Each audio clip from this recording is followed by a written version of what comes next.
Welcome, everyone. Thursday night, Shredders Unite business call. Thank you for joining me. This is Bob Sivright. I'm your other ambassador as part of the Shred community, and I'm lucky enough to give you the Thursday night calls. Sharing is caring, and we get to talk about the fun stuff, and that is how can we pay it forward? How do we deliver this opportunity to others? And I do this every time. Perfect. I had to silence that. And tonight, I'm very, very excited because we have a brand new shredder, not necessarily brand new to our company, our fulfillment company, that is, but she literally has been watching shred and chose to join in pretty quickly, right about, I think, in July. And that is my guest, is Lisa Lupo. I'm sorry, Lisa, are you there? Can you unmute yourself? Yes, I'm here. Can you hear me? I hear you. Welcome. How are you? Thank you. I'm great. How are you? I am fantastic. So I know that you've been on Sean's call on Wednesday night, and you've been pretty active as far as, let me turn this off, as far as our Shred community. And I've seen your posts, and I was so excited because when I first heard when you came up with the term, basically radical ownership, which I think is so cool. And I'm like, holy cow, this girl gets us. And as Sean says, there's a lot of depth here. And I know I've got Caroline on now, and she's the one who was brave enough to come up, with the post saying there's something happening. And that's where I actually got teary-eyed and cried about a 1 weekend where I was like, I can't explain this. And I was trying to get my wife to say, Allison, you got to tell people that I'm changed. I'm a different person. I'm a better husband. I'm a better person. I'm a better stepfather. But mentally, something is changing inside of me. So I was so excited, and I was honored when Sean said, hey, run the business side. I saw your posts, and of course, I see that you get it right away. Tell me, can you tell our audience again tonight, you came in because of how did you come back? Because you had left our fulfillment company. You were successful. You were a business owner. I should start off. You're a business owner. You had a CrossFit gym. You're a trainer. You're an entrepreneur along with your husband. And you kind of did it all, but you also were involved with our fulfillment company. Something happened where you basically decided this isn't for us right now, and you left us and you came back. Can you start off sharing your story? How did you come into Isagenix originally? And, if you don't mind, tell us, why did you choose to leave, and why, more importantly, why did you choose to come back? Absolutely. Well, I just want to say thank you for having me. First of all, I'm super grateful for the opportunity to share and help grow the community and impact more people. So we got introduced to the fulfillment company in 2011. My husband, Chris, and I were running our CrossFit gym in Bozeman, Montana. We lived in Montana at the time. Neither one of us are from there, but we ended up there, just decided to head to the mountains for a while. We got introduced to the company, and it fit naturally with what we were already doing. We're athletes, we're trainers. Nutrition was something that we talked about often, obviously, with our clients. And so it blended in nicely with the business. We built that alongside the CrossFit gym for a couple of years. We ended up selling the gym, and then I went full-time home with that business, and my husband continued to personal train. I continued on for another several years in the business, and anybody that's new to network marketing knows usually the first couple of years you're sort of figuring out the industry. I would say the first couple of years in the industry, I was definitely skeptical. I didn't quite understand the business model. It took me, I would say, a good 2 years, even though I did have success immediately and we were making a great income. I still didn't quite understand the concept of the business model as far as a long-term business until about 2 years in. Going to events, getting around the people, learning, reading, researching, going to doing the personal development, all of that. And once I got really into it and I became what I called myself as a full-time network marketer, had a lot of great success. And a couple of years ago, so 2 years ago now, I just started feeling a nudge that I was being pulled away. There were a few things that I wasn't completely aligned with. There was a new direction that I felt the company was going in. I started personally, and my husband started having issues with a couple of our products, digestion wise. We just were like, similar story as Sean, there was a little bit of a uncomfortable feeling there because we do have integrity and we want to make sure that we're promoting something that we believe in and that we're using. And at the time we couldn't use one of the main products, right? And so it felt really uncomfortable, and we ended up deciding we're going to move on to another opportunity. So I did. 2 years ago, I just got into another opportunity, and I never did completely leave. So I just want to just share that Isagenix, or if we're talking about the name of the company, That's sorry. fine. Okay, so Isagenix was incredible at working with me to maintain my. Why don't you share that with the group? Because what's interesting is that a lot of times when people go through a business divorce, it's like, I'm out of here, done. And it's like they scorched earth, they burn bridges. You, on the other hand, did it the right way. So do you mind sharing with the group what you did when you decided to take a different look? You had an income center, but how did you go about that? Because I applaud you for how you handled that. They're the first. Yeah, I just, I'd obviously been around at that point 8 years in the company, and we were very intertwined with the company. My husband was part of Team Isagenix. He was an IsaBody finalist. Like, there was a lot, like, we knew corporate, we live right next to corporate now. And so I just had this feeling of this belief and this knowing that I needed to maintain a relationship, that I needed to do this in a way that felt genuine and good to me, because the company had completely transformed our lives. I mean, we got introduced to the industry. It was a blessing in so many ways in our life. And there wasn't any bad blood, there wasn't any drama. It was just time to move on at that time. So I just had this knowing that my reputation was important, that if I was going to go anywhere in this industry, that I needed to have integrity in the way that I did it. And, I reached out to corporate and I let them know. And I said, I'm willing to be compliant. Tell me what I need to do. And, I watched lots of other people at that time just having all sorts of drama, just major drama. And I had a little bit of it, I had some hate mail and some things coming through, but I maintained a good relationship. I had a really great customer service rep that was assigned to my case, and she just checked in with me, for about 6 months. They monitored what I was doing, and they let me know if there was something that wasn't okay. And they allowed me to maintain my residual income. They shut down, I couldn't see my team, and I couldn't enroll any new members. So I couldn't see what was going on, but I could still collect on my cycles. So that was such a huge blessing. So I was continuing to have that beautiful income that I had worked so hard for. Yeah. And for those that are brand new, that are just hearing sharing is caring is the first time, the real value of this business model, which I'm absolutely in love with, is that it does provide the opportunity to create a residual income on the basis of consumption based upon your team.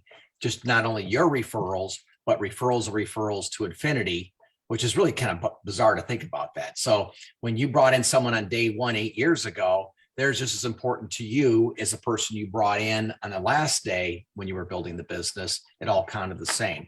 And because you were so in terms of how you handled it with integrity, and you reached out to the company, you were able to maintain that residual income, even though you weren't actively building the business and you were on to other things, which is kudos to you. You're the first I've heard to do it properly, the professional way. And unfortunately, a lot of people kind of scorched earth policy, and they end up leaving on a bad note. And then it's like, there's no return. So we're so grateful and thankful that you decided to come back. So how did you hear about this? How did you come into ER Shred? And what was it that made you say yes? Yeah. So I want to add to that note that, there was definitely some rules that I had to follow, that I had to comply with. And, it was a little bit of an inconvenience, but obviously it turned out to be a good idea because I didn't know that I was going to be coming back. I didn't leave the door open with the intention of coming back. I left the door sort of open because I just wanted to maintain a good relationship. Okay. So, I had no idea that I was going to make my way back. It was a really rough year last year for my husband and I. And I have to say that since leaving 2 years ago, I never really found my home. Like it never really felt the same. And so I was kind of mourning that a little bit. I actually got to a place last year where I just was done. I'm like, I'm done with network marketing. I had a good run. I'm moving on to other things. I have a coaching business and I'm a personal trainer. And I just thought I'll just do other things. And then this year I just became open again to what am I going to do with myself? I really am passionate. I'm passionate about wellness. I do love the industry, and so I kind of had some people talking to me. I was looking at some opportunities and I was seeing honestly the collagen. I was seeing the results on the collagen. So I tried it, ended up having phenomenal results on the collagen. And that was what brought me back into the conversation of, could I do this again? Am I gonna build again? Am I gonna do this and put my reputation on the line again? Everyone knows I left. It was a big kind of decision for me. And so I got my way back into kind of the groups and connecting with some people that were still involved and just saying, hey, don't make any announcements. Like, I'm not back, but I just am open. I'm open. I'm having great results on the collagen. I'm open. And literally 2 days after I joined our group again and got back into the community, someone posted a video of Sean and Crystal, or I'm sorry, not a video, an announcement that they were going to be doing a call for our team. And one of my Crossline teammates said, Lisa, I know you don't need to lose weight, but you should check this out. I'm hearing really great things about this shred program, and this couple's going to do a call. She tagged me in the post. I honestly thought, I don't know. I mean, at this point, I wasn't even really involved. I was just sort of kind of thinking about it. I got on that call on a whim. I mean, I just thought, oh, why not? I'll listen in. And they were just speaking my language. I just completely resonated with the story, the digestive issues, the bloating, the integrity piece of, kind of moving away from the company at that time that I did, in large part because of that. And I thought, wow, I wasn't alone this whole time. Like, there were other people that were experiencing the same thing. And I think I just felt a connection to a new purpose and a new energy. It was just this new energy that I could come back, and it's not the same. It's not the same old thing. It's this new vibrant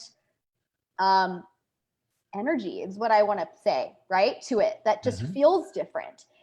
And that's exactly what I needed. If I was going to come back, it needed to be like this relaunch that was completely new and different. And so exactly. So, I mean, so my question, simple question is, had it been just more of the same, or Lisa, please come back, take a look at our 2-day core product or cleanse, or we have a new improved hydrate or anything like that. Had it been similar to what you had in the past, would that had enticed you to take a look? I was taking a look for the collagen, and that was going to be my direction, was going to be, I'm going to focus on that. I'm going to focus. I love the cleanse. And so I do use that.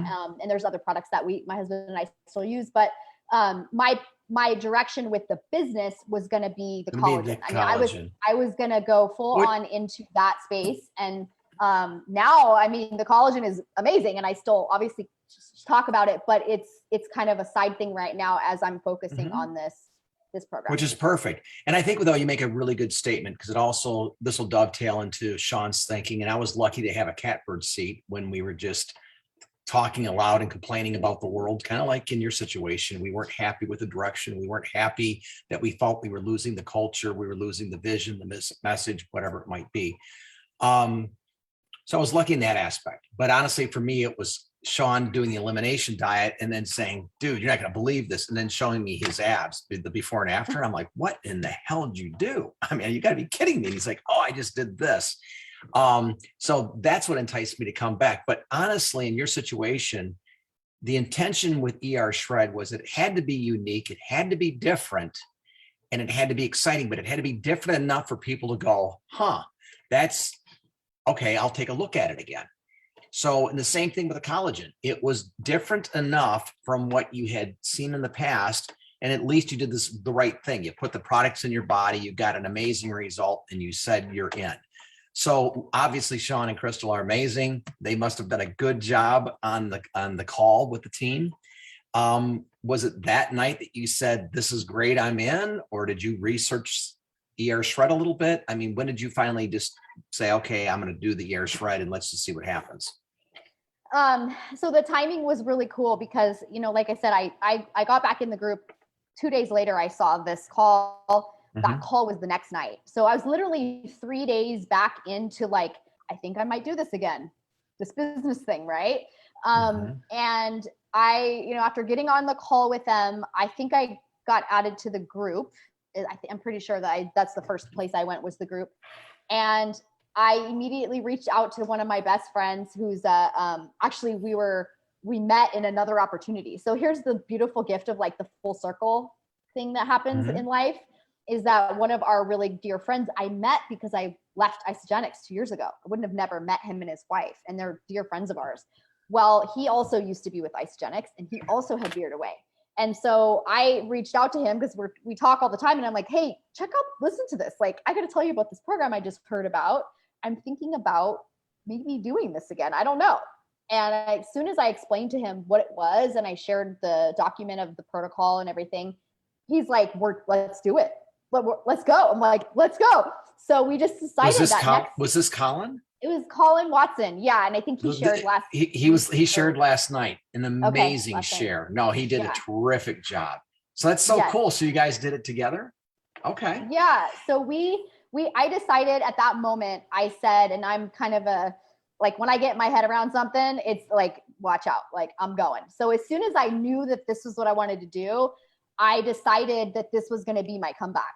And I said, I'm going to put myself through this program with the intention of relaunching my business with this. And so, we did it. I think the call was on a Monday night, and the following Monday, we had our products. We started it that next Monday. And I didn't have weight to lose, but I did lean out. I mean, I lost a few pounds and ended up putting a little bit back on, but I just had phenomenal results with digestion and all the things. I mean, you guys know. And you came alive. You literally were like, wow, this is okay. And I realized this was the exact thing I needed to relaunch my business. It needed to be a new conversation. It needed to be something, a wow factor. It needed to be not the same lingo and the same conversation that people had heard me talk about for 8 years. The 30-day and the whole thing, like just that language got stale. And people got tired of it. It got burned out, right? And I got burned out talking about it, to be quite honest. That was just, I thought I'm going to relaunch my business with this. I'm going to use my transformation pictures to do that. And which was amazing. And by the way, for everybody out there, including my wife who did this morning, who I wasn't anticipating, she did her before and afters. And that's tough. And it's very tough to be vulnerable, especially when you've had challenges. And for her, she's an individual where it has been a challenge because of past surgeries and the painkillers and all the things that she had been on. Her detox has been total hell. And it's been difficult for her to see me skate through this and have this, oh my God, come alive experience, as Lenny says, right? And I'm coming out of my skin excited. And her first 2 times, I know she really struggled with it, but it was one of those things where she stayed engaged and it was interesting. She just literally said like a week ago, I'm doing the air shred with you. And the fun part for me, at least, is like, she just said to me tonight, she goes, you are pretty boring. You either eat steak or you have salmon. And that's it. And I said, oh, I do Isagenix and I do have other things, but it is kind of limited, but it's because I feel good. And that's where it's a discovery. It's a process of finding out what fuels you. Yep. But the good news is she did it, and now she's having results this time, and she's feeling good, which I think makes the biggest difference. When you feel really good in your body, it's a whole lot easier to kind of stick with it. So Let me ask you this. So when you had left previously, had you been exposed to incubating the shakes and the bone broth? Had you done that in the past or no? I had actually heard about the shake incubation years ago. I don't remember when it was. I mean, you'll have to maybe tell me when that first came out. I feel like it was right around, it was August 2015, but Peter kept quiet about it until about 2016 and then said, screw it, I'm going to start telling the world about it. And you happen to be part of it's Nicola's team, right? Yeah, Nikolai. And Nikolai. I'm sorry, Nikolai. Always there. Nikolai and Mary Evans and that group in Montana, right? Yes. So you were lucky. So you're part of Peter's group, and that he did go out and start sharing as much as possible. Hey, you got to look at this new science. So you probably heard it early on, 2016-ish. I want to say I heard. I mean, we did a lot of events with Peter, and we heard him speak. I mean, we hosted him a lot. And so I'm sure I heard him speak about it. I don't. But had you experienced the incubated? Okay. I don't. Was that weird? Was that weird for you? And what was because it's kind of it's a miracle combination. It's just not, because what I will say, previous to ER Shred, I was incubating the shakes and I was using the bone broth on cleanse days. I was doing the protocol except for the elimination aspect. But for me, it was the elimination aspect in combination that gave me the wow factor. Like, wow, I finally kickstarted my metabolism and I blew through 200 like it was no problem. And now I'm cut and I'm like, this is fun again. What was your experience with the new protocol that first 11 days? Because it is different from what you did before. Yeah, definitely.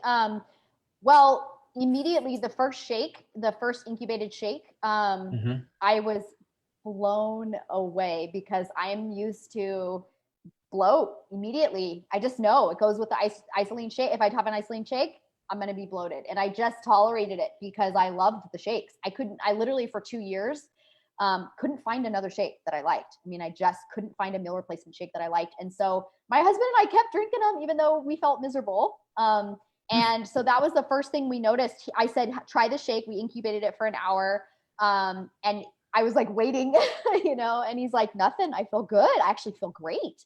And so that was the first experience. Was that first day was just that alone was a game changer for me. Was I can drink my shakes and not feel bloated. I'm in. Like that was it. And then I would say, the first couple of days, I've not been a huge meat eater. I'm not against it by any means. I'm definitely somebody who follows kind of a paleo lifestyle. So I do eat meat, but I'm not a huge, I don't need to eat it with every single meal. I'm just not one of those people. So that was a little bit of a challenge for me. That in that first week was like getting creative, but I ended up actually loving it and ended up making it fun and enjoying it. And then after that first double cleanse day, I know how that feels. It's just magical, at the end of the 48 hours.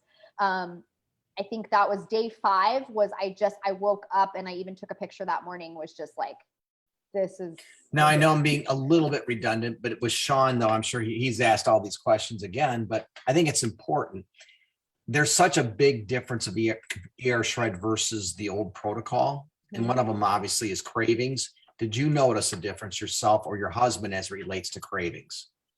Yes. Or your food choices? Big time. What was that pretty quick right away or? Yeah, it was, I would say, I'm trying to remember when I noticed that. I think midway through the 11 days, I was noticing that I just wasn't, I was able to look at food. In fact, Chris wasn't doing it with me at the same time. And so I was still cooking, like he was working. I was still cooking for him. I was buying groceries. I was prepping stuff for him that he was having that I wasn't having. And I remember specifically looking at certain things saying, oh my gosh, this looks good, but I don't even care. Like, I don't even want, I'm not even hungry. And I felt fine. I felt great. I didn't feel like I needed anything sweet. And I think I was really committed. I think that's the other thing with this protocol is that when you wrap your head around this is 11 days, and at the end of the 11 days, you're going to start kind of building out what does that look like for you long term. When you go into it, you have this sort of mental commitment to getting to that 11 days. Yeah, 11 days. Yeah, and I don't know. For me, I just had the willpower to do it, and didn't feel like I felt fine. So have you varied much? Have you brought back in a lot of old foods, vegetables, finding culprits? Did you find culprits? Yes, I found some culprits. Okay. Well, I'm just curious because the whole thing with the business, and this is where we're going to get into the fun stuff. is that it all starts with your story and your experience, right? And you said something early on. You mentioned about finding network marketing, falling in love with it, but also personal development. Now, did you find personal development as a result of network marketing, or were you already doing personal development before that?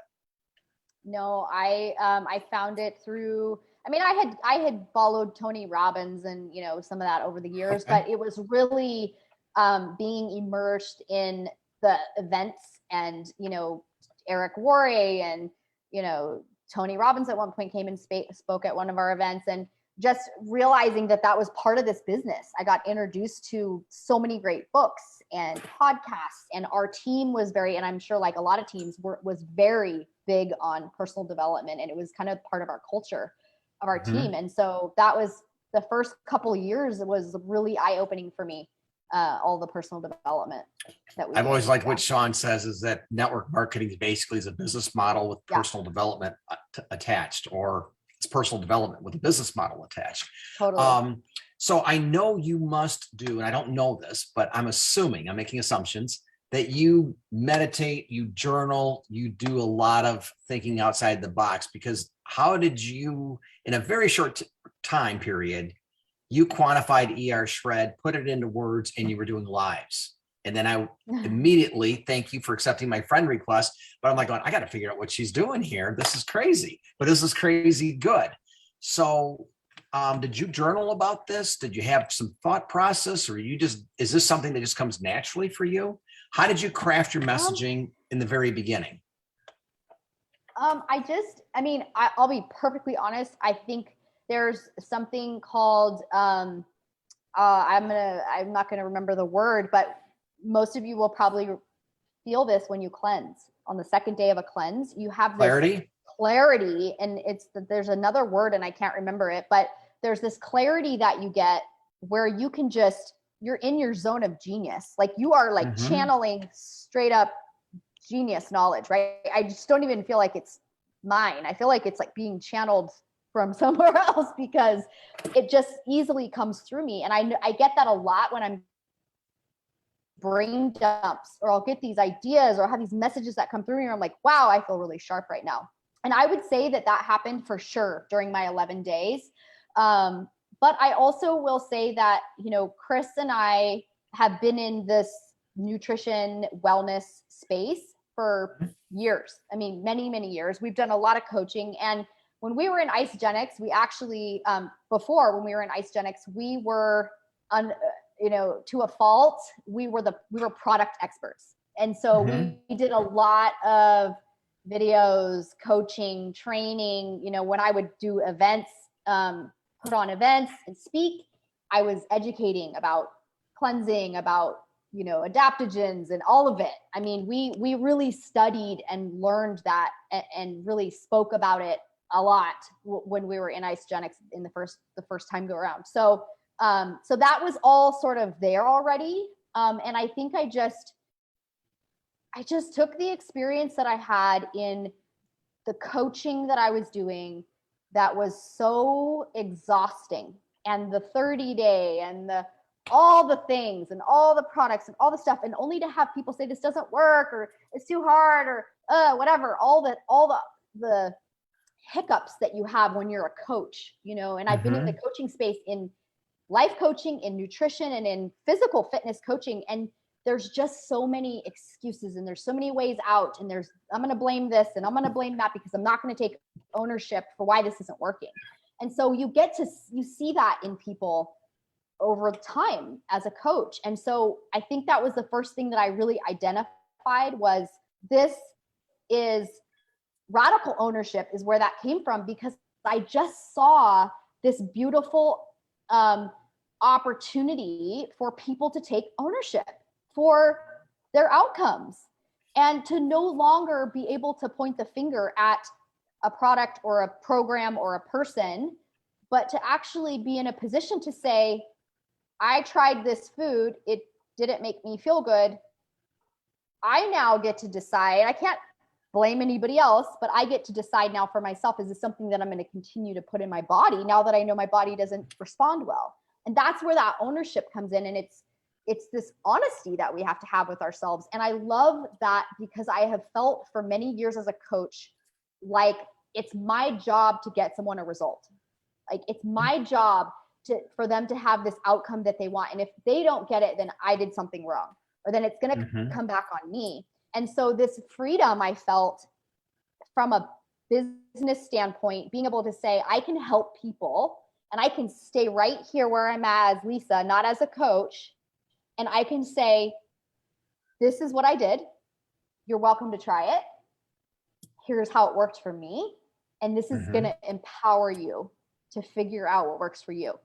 And maybe it's for you and maybe it's not for you. But for the first time ever, as being in this space, it felt very like a sigh, like a breath out, that I don't have to be responsible for people and what they choose to do with it.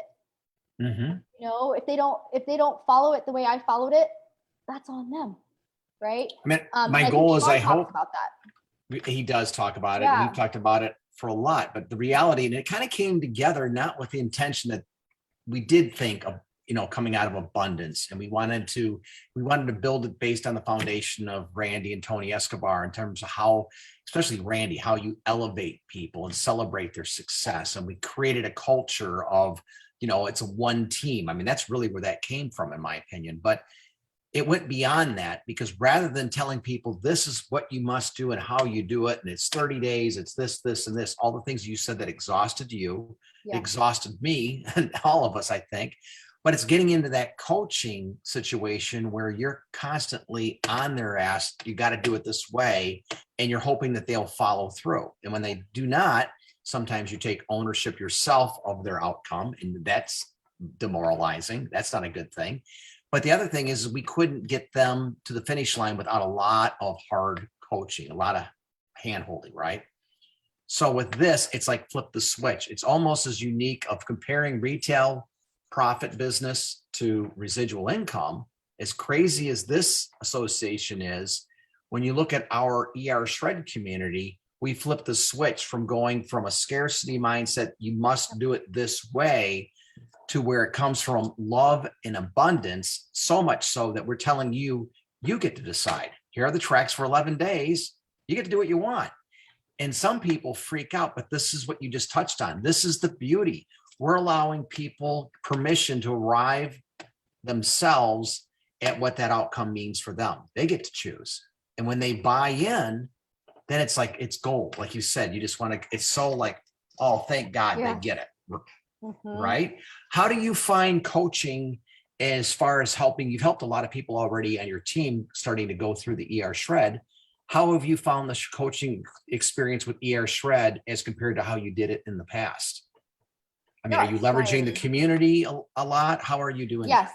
Yeah, I'm leveraging the community, the documents. I mean, it's so simple. You know what I mean? It's so simple. It's like, yeah, I typically will send a message with, I have a little paragraph that I send, like kind of what's the gist of the program if they ask. And then I say, if you're interested, if that intrigues you, let me know and I'll send you more info. So I want to get them, like, I don't want to just send people stuff. I want to make sure, like, this is what this is. It's not for everybody. If it still intrigues you after reading this, like, let me know and I'll send you. So I will send them, there's a video of Sean and Crystal on YouTube sharing their story. And I can't remember what it's quite called, but anyway, that's the video that I use. So I usually will send that. Sometimes I'll have a conversation with them first. It depends on who it is. If it's somebody that I know, or it's somebody who says, I've got this going on, I've got that going on, I resonate with your story, I might kind of have a conversation with them a little bit more about that. But I've been using that video and then the guide. I literally just send them the PDF guide. Sometimes I'll add them in the group first. Sometimes I'll just send them the guide straight up. And then I send them a link to my recommended cart if they're not already a customer, so that they can get started. Excellent. And it's super easy. It's so super easy. And I love that there's this new feeling of like, I don't have any attachment. I have this feeling of love and support, and I want to help people. And if somebody is drawn to the program and they feel it's aligned for them, like, I'm going to take them and just, let's do this. But I also have this detachment from it, in a sense of like, it may not be for you, and that's okay. And I'm not, I'm not taking it personal. Whereas before, I would say I've done a lot of growing in the couple of years that I've been gone. Sure. Around that, just around the type of leader that I am, and just not taking it personally, and just letting people go, and realizing that Now, it's not somehow you arrived at that similar mindset that we are at, Sean, myself, Jess, whatever. But that's kind of where Sean was at. Hey, it's not for everybody, and that's okay.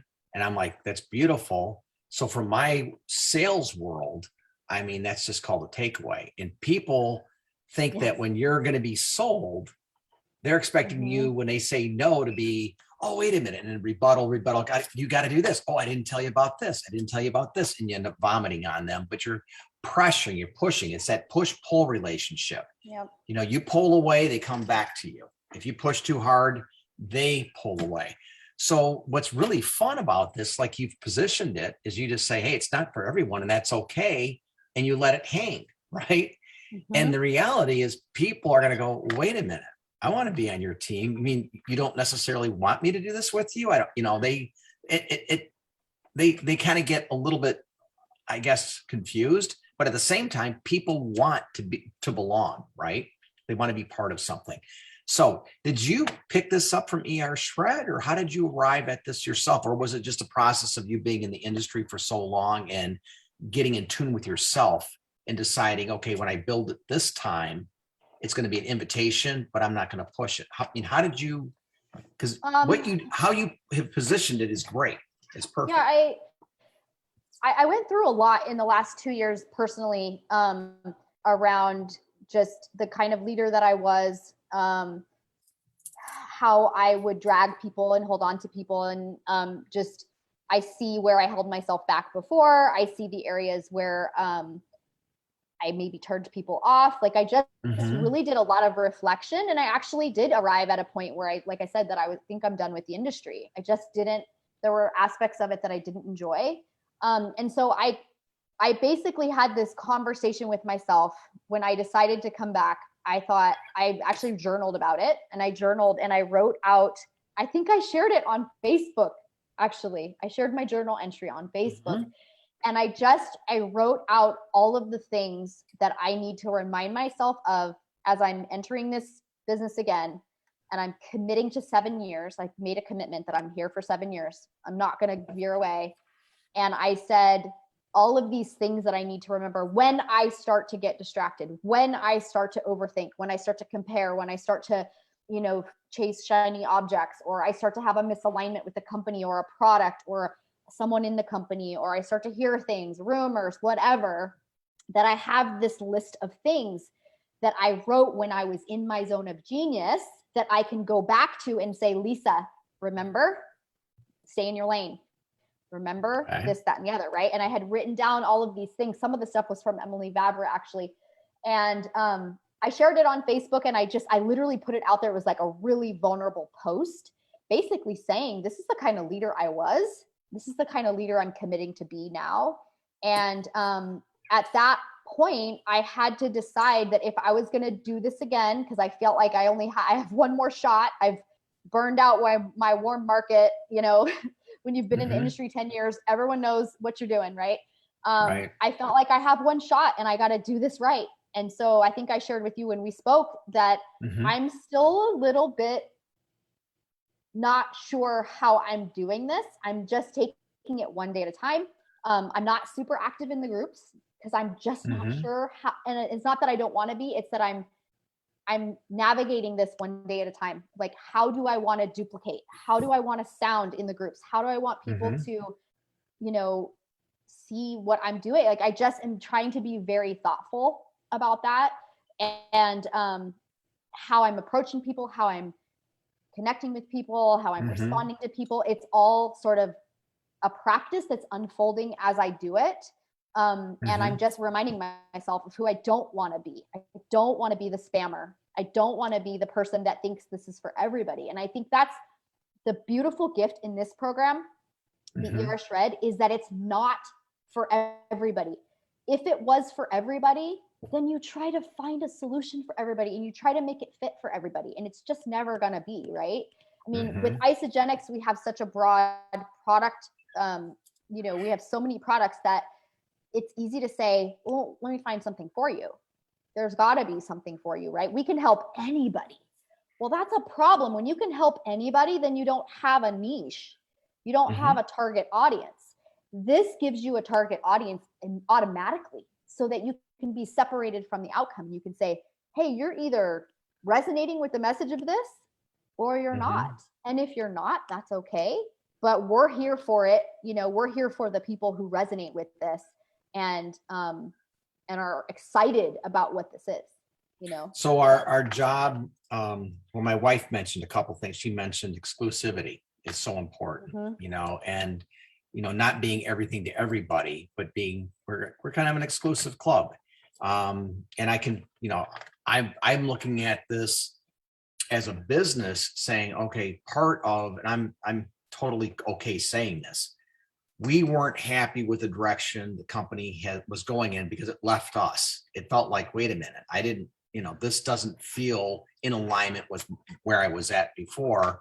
So we thought, okay, the only way we can turn the Titanic, if you will, would be we get ER Shred and we blow this thing up and we're successful.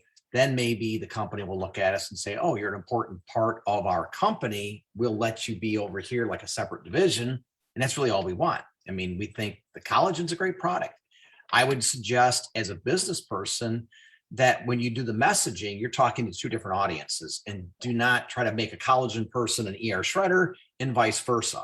I mean, they came to it, allow them, like you did.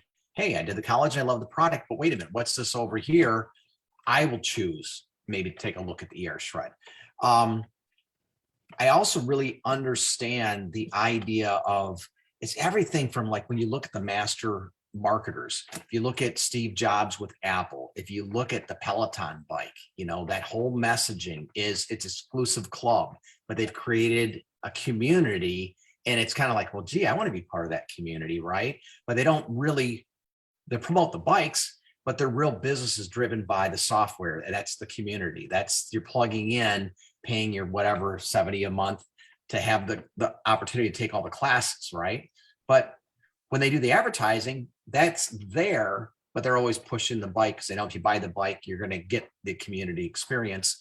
In the same form, yeah, we have our fulfillment company, but I think the beauty of ER Shred is the community. I think all we need to do is promote the community. And I like what you said today, because my God, I listen to you because I hear my wife all the time, and she's so good at, from a business perspective, and how you position things and asking the right questions.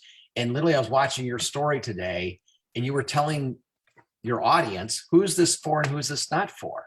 But you literally started to mention, are you a person who's felt, I felt alone. I felt isolated. I was looking for community. So if you're a person looking for community, this probably is going to be for you. But how did you arrive at that? That was such a good story. I don't know what you call it, Facebook or Instagram story, but it went bang, bang, bang, bang, bang. But I loved the messaging there. How did you put that together? It's just my story. I mean, it's okay. It's the truth about how I operate. It's like I think about when I journaled, over the last couple of years, I thought about some of the things that were hard for me as a coach. I do life coaching, so I'm one-on-one with people on Zoom, and it's beautiful. It's amazing, the breakthroughs, all the stuff, but it's lonely. It's me and my computer most of the time, right? And so, and obviously the pandemic has added some challenges in there as well with the loneliness and all of that. But I just was craving my team. I was craving community. I just remembered, the traveling and the events and all the things, and I just think I took it for granted at one point and thought the grass was greener. And I mean, I don't know. So that was authentic to my story. I mean, I felt lonely, and I realized, there's probably a lot of solopreneurs out there there's a lot of people diving into the coaching space now. There's a lot of people that are creating courses and online programs and all those things. And that's a lonely business, because it's you and your computer in your home or in your office or wherever you are. And I think that, you can pull it off for a certain amount of time, but at some point people need to be around people. Most people are come alive, right, around other energy. And so I think that that's a huge at the end of the day, draw. we're social animals. I mean, you can't Yes, isolate. exactly. I mean, even they talk about an infant's health and a baby who's Yep. abandoned, who's not hugged in the beginning days of their life compared to one that is, makes all the difference in their development. Yep. So what I'm hearing is obviously you're talking about being authentic to yourself, knowing who you are in your story, and that's who you're being real. You're sharing your story. But one of the practices, which is really, really great, is your journaling. So, I mean, I've done all this personal development. I've read it, but honestly, sometimes I'm thinking, darn it, because sometimes I have a great idea. It could be in the shower. It could be while I'm working out. It could be doing yoga. I always talk, it's meditation and motion, so to speak, right? But sometimes, when you shut your mind off and you quiet the mind in those Yes. instances, that's when you said the genius occurs. You download it. And especially on cleanse days, it makes it easier. Do you put your notebook by your bed at night? Like if you have a dream, do you wake up? Do you write out ideas? I mean, how do you capture those moments?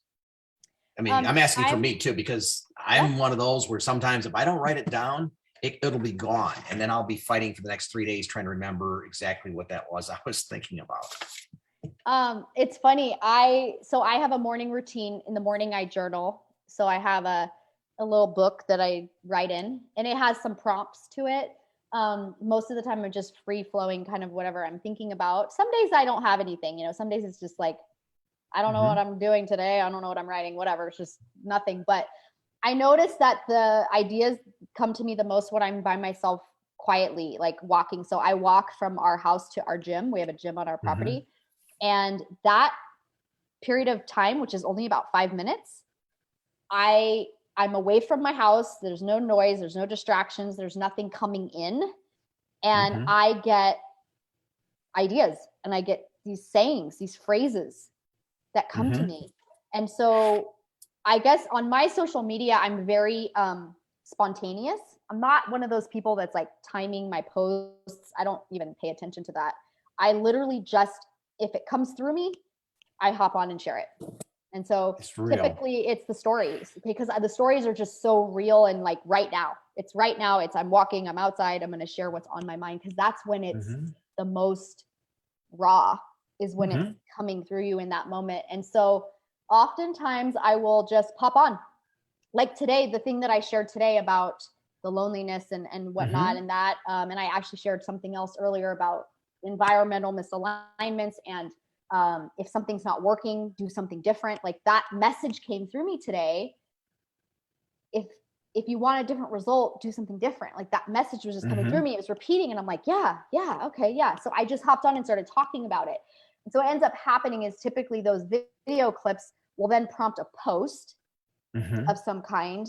And it's usually my own stuff that I need to work on, or that's the messages that I'm getting from me. I'm just delivering them and sharing them with my audience. Beautiful. So yeah, I think I just got to a point where I just stopped caring about the meaning behind what I was posting, or if it fit with my brand or whatever. And I just was like, this is me. So this is awesome. So one of the things, because a lot of the people who are in Shredders United, they're kind of thinking, okay, well, I want to know how to share. I would like to do Facebook Lives. I know I was an individual who was terrified of doing a Facebook Live, because I'm like, what the hell am I going to say, and who's going to care? I mean, really? And it was my wife prodding me. You got to go live. You got to go live. And it was funny, in the beginning of ER Shred, I would go live in our little Facebook community, our private Facebook group. It's like 3,000. I love them all, but it's kind of like my little safe place. I'm like, okay, I'll go live. So I go live in our mindful lounge, we call it. And I would come in and I'm like, yeah, I did a live. I was in the backyard and I think it was okay and pretty good. And she said, where did you put it? I go, I put it in the group. And she said, go back out there and do it again, but do it on your public page. And I was like, oh, dear God, you're kidding. She goes, no, go out there and do it, because you want someone new that's never heard this. You want to invite them into the conversation. Your people in your mind, the lounge, they already know you. They already are involved in the conversation. Yes. Go out and find new people. So she would push me outdoors and do it. She would kind of have her way of pushing me and needling me. I'm thinking, okay, I can't not say, I'm sorry, I'm chicken shit and I'm not going to do it. And slowly but surely I'd go out there and do it. I would do the live. And then I would feel, actually, you feel kind of like elated. You're like, oh my God, I just did a live. That's kind of fun. So then I did what my wife suggested. I started listening to my own lives and like, okay, how could I do it differently? And what did I leave out? And now often it becomes so natural. I do what you do. If an idea pops in my head, I'm looking for my phone and I'm either walking the dogs with the phone held out doing a live, or if I'm inside the house, I can maybe throw it in the ring light or whatever and try to do it a little bit more professionally. But I immediately go on and just start talking, right? Just like you do, because it's raw and it's spontaneous and it's real. And that is when you're going to connect the best. So when it's rehearsed, at least for me, and if I write it down and I pre-plan it and let me think about it and try to make it just so, then it comes off weird and it doesn't come off authentic. It's not raw. It's not real. I'm not going to cry. I mean, maybe that's a good thing, maybe not, but that's where Sean was at. Hey, I'm going to get emotional. I thought, man, this guy's getting emotional. That drew me in because I could see how real it was for him. Right. So for our group who's listening tonight, that's a perfect cue. If an idea pops in your head, just jump on and start talking about it. You always can delete your live. You don't have to leave it up, right? Right, Carolyn? I know she's here. She made a post, but she made one of the best posts, but she took it down. And I was lucky to be looking at the Facebook at that very moment in time. And I see this post pop up and I go, this is fantastic. And then I'm like starting to comment and it was like, this person took the post down. I'm like, you gotta be kidding. Anyway, you do lives, you're spontaneous, you're journaling, which is a great practice. Are there any other things that you're doing with your business that you would suggest others do from a foundational standpoint? You already wrote out you called it a list, but you kind of said, when I was in my zone of genius, I wrote down everything I wanted to be and everything that I would not be. And I would keep this so I could remind myself, Lisa, this is who you're going to be, and you're not going to deviate or go back, right? Yeah. What other practices are you employing this go around that you feel are going to be advantageous for your business? So one of the things that I've gotten really connected to is just consistency. So, and this is actually something that I did want to share because the old Lisa was a hustler, was a workaholic, 90-day blitz, Eric Worre, go hard, tell your husband you're not going to be around for 3 months. Like that was me. And I got adrenal fatigue and I burned out and I would stop and go and it just wasn't working. And so that was another thing I committed to, was that if I'm going to do this again, I'm going to do it with some intention and some consciousness and some balance. And so I have decided that I'm building with urgency. So urgency is not the same as hustle, like hustle hard, like, work 12 hours a day. But with this urgency, but with this like calm consistency instead of this chase that I was doing before. It was like chasing the goals, chasing the ranks, chasing this. And so that's something that I think is huge, is just radical. I love that word, radical consistency, where, every single day you're touching your business, you're putting content out, you're being seen, you're being heard. Like you said, when you have an idea and something's coming through you, you have a microphone, essentially, with social media. You have a microphone to stand up and speak at any given time. And sure, maybe like the whole world isn't watching and who knows how many people are seeing it, whatever, it doesn't matter. You have a platform and a microphone to speak. And that is so incredibly powerful. And so I just think about that every day. I have a microphone in my hand. What do I want to share? And I just know that it's going to land on whoever it's meant to land on. Maybe it's one person. Maybe it's somebody that's going to see it 2 months from now. Do you think about your audience at all? And that's a selfish reason why I'm asking it, guys. So just so you understand, I was attempting to be everything to everyone, because here I thought I'm this professional, all this business marketing experience. I know how to help mothers that are, baby weight. I can help kids, I can help middle age, I can help, aging gracefully, whatever. But I was trying to do it all. And yeah, where I think I can help mold your messaging for that group.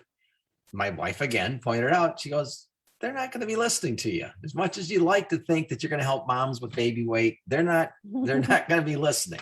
So you need to be speaking to your audience. And I'll be very honest, I've been doing Isagenix for 17 years. I didn't want to touch the business initially because I hated the industry, and that was my own issues. 2009, 5 years in, I said, okay, I will put my toe in the water and let's see what happens. And luckily I had enough understanding of how to build businesses and how to communicate that I was able to build a pretty successful business, but I still wasn't buying into the concept of building team leaders. So I was it was me and it was the rest of the team.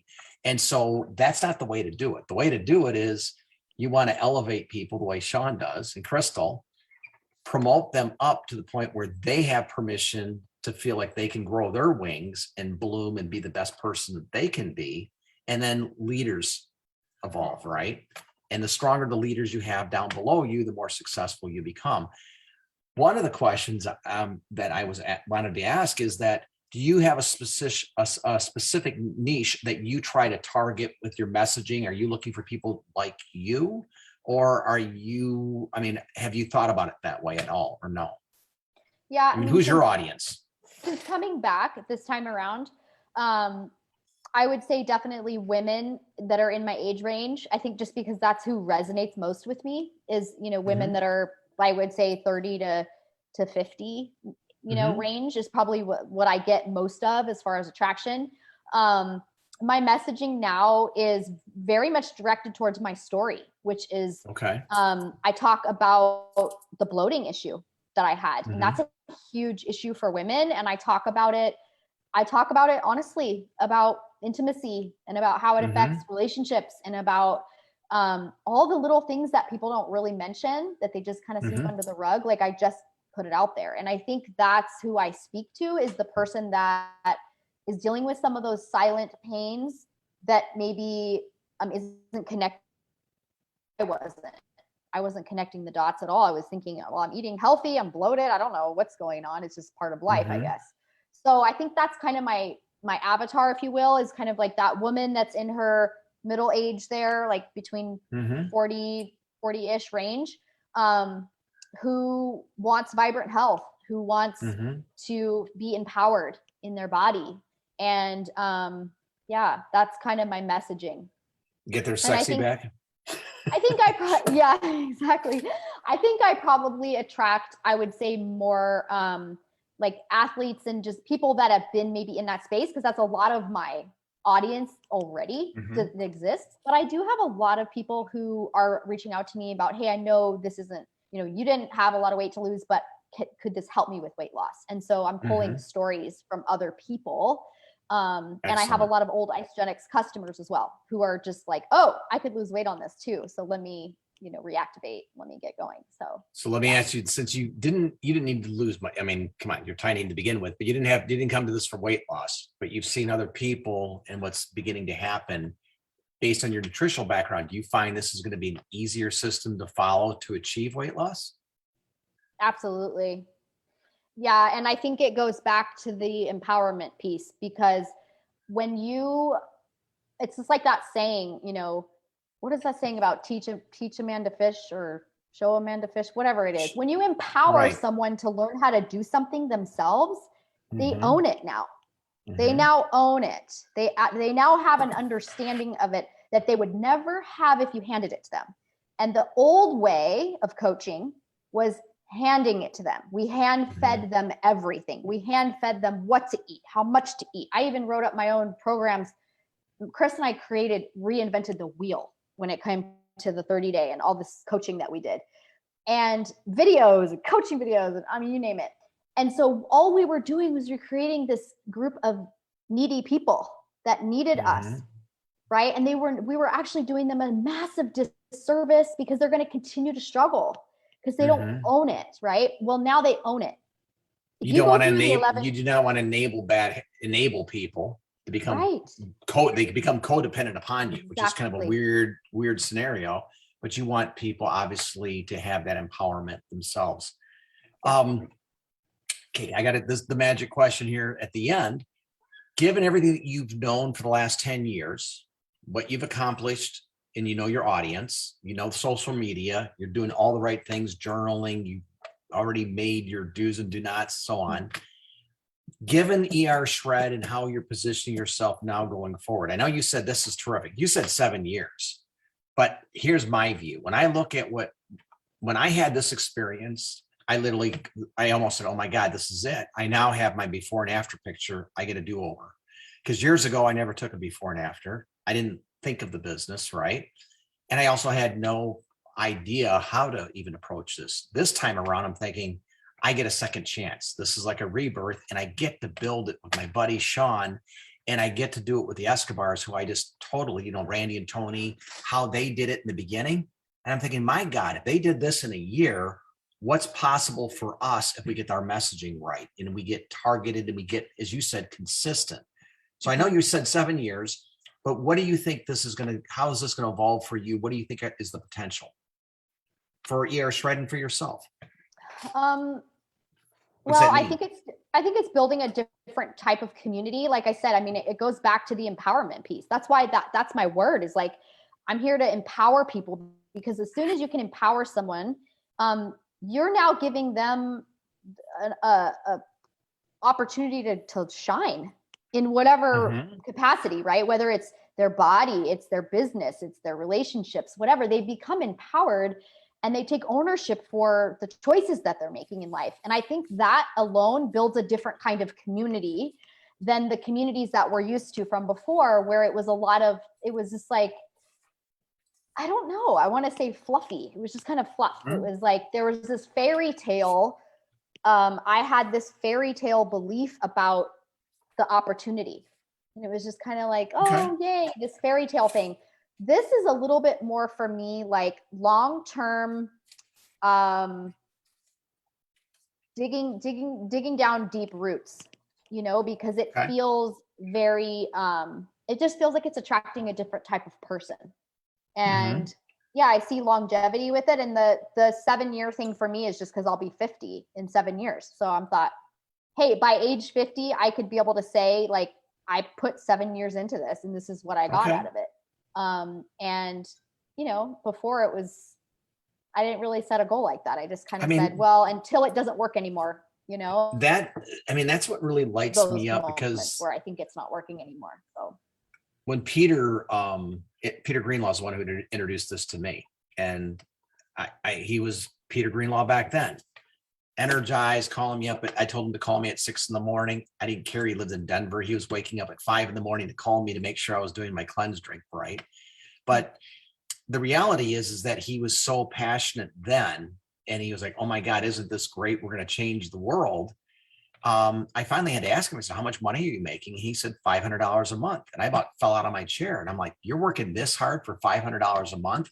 I don't get it. I'm like, good for you. I'm going to send people to you, Peter, but no thanks. I'm not going to do this. But I didn't see it. And he was literally ignorance on fire. Now, his passion, though, it didn't take him 7 years to have success, because he started in 2003. I think he had hit pay dirt by 2007. He was well on his way. And then the momentum begins to carry over. So when I look at the opportunity, I had to kind of reevaluate. As my wife pointed out, I will be 60 this year. Now, my birthday is December 15th, which is the 50th week of the year. But come January 1st, she's like, well, you're turning 60 this year, right? I'm like, yeah, but the year at the end of the year. So my goal obviously is, I looked at Peter. He started really focusing on the business when he was 58. And I looked what he created starting at 58. I figure I have a head start because I already have a team. I already know the do's and don'ts, and I have the ER Shred. And I'm thinking, damn, if I put a good 5 years into this, I'll be 65 when most people retire. But this time, I legitimately could retire if I wanted to, but I don't think I would want to. I want to be Jimmy Smith. I'm going to be up there on stage at 90 having fun, right?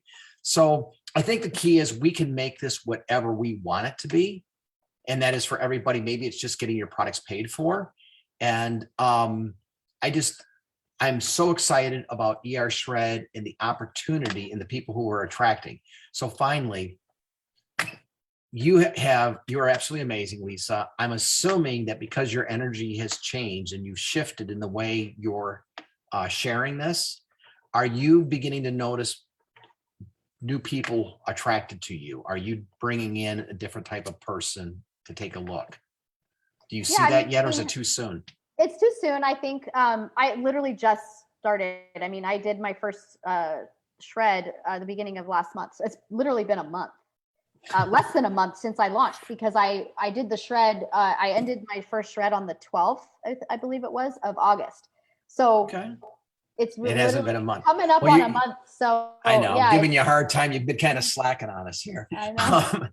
But I guess the thing that what I'm looking at is, I know that my energy personally shifted. I know that I started talking to the right audience. And this is what I wanted to leave everybody with. I love your lives. I love what you're doing with your social media. And the craziest thing is that as soon as I started relating to my audience, which are men my age, right?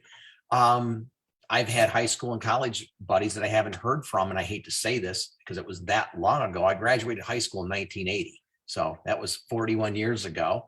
College, that was 37 years ago. But I'm hearing from these guys for the first time saying, hey, I would like to learn more about that.